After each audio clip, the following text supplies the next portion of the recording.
Sabay tayo dyan mga kosa. Ngayong araw na to, ano pa lang tayo ulit practice mag-drive. Sama si Kosa Ice. Aga magising kasi ano. Kasi yung gising ako, magising na rin siya. Kaya siya nakasama, malamang. Kaya yung papaiwan yan eh.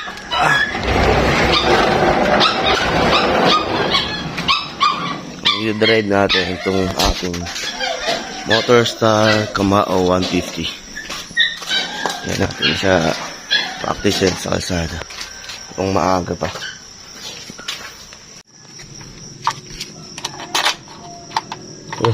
Naka-primera na kaagad. Mga bata talaga. Ibang nakabukas.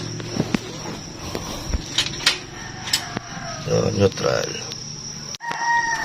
Malindami itong ano eh. Ito sa para dyan yan. Okay. Ngayon ay, tanggal tayo ng park ng handbrake. Start natin. Ito, forward. Matigas to. Reverse. Ayan. Yeah. Sige ron. Yun nga, hindi nag-start. Kada pa kami nandun. Search ako. Baka kulang sa gas. Baka malobat yung battery kaka-start, push start ko eh. Kasi umihina na. Umihina na yung tuloy niya. Kaya bibili kami na siya sa gas. Yun lang naman eh. Malakarig lang. Kasi nag-leak din na nakaraan eh. Baka naubos na.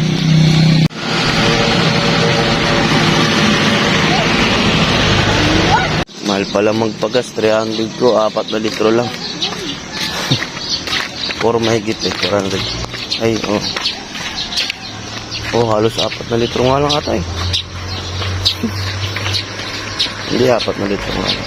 Mga kosa, kaya pala ayaw umandar ka na dahil dito, naka-engine stop. So, mapapandar natin ngayon.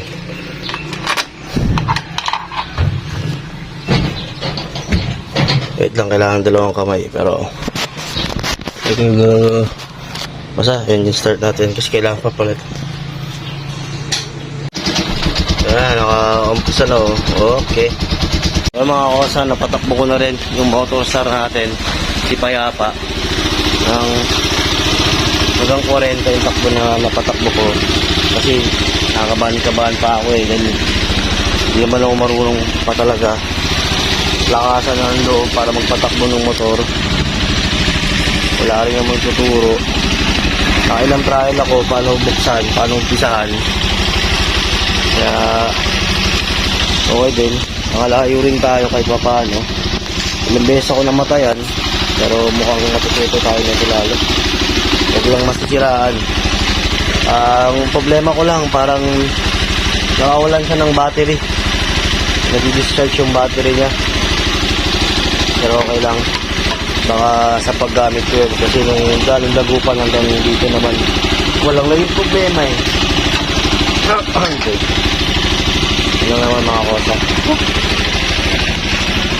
Pagod.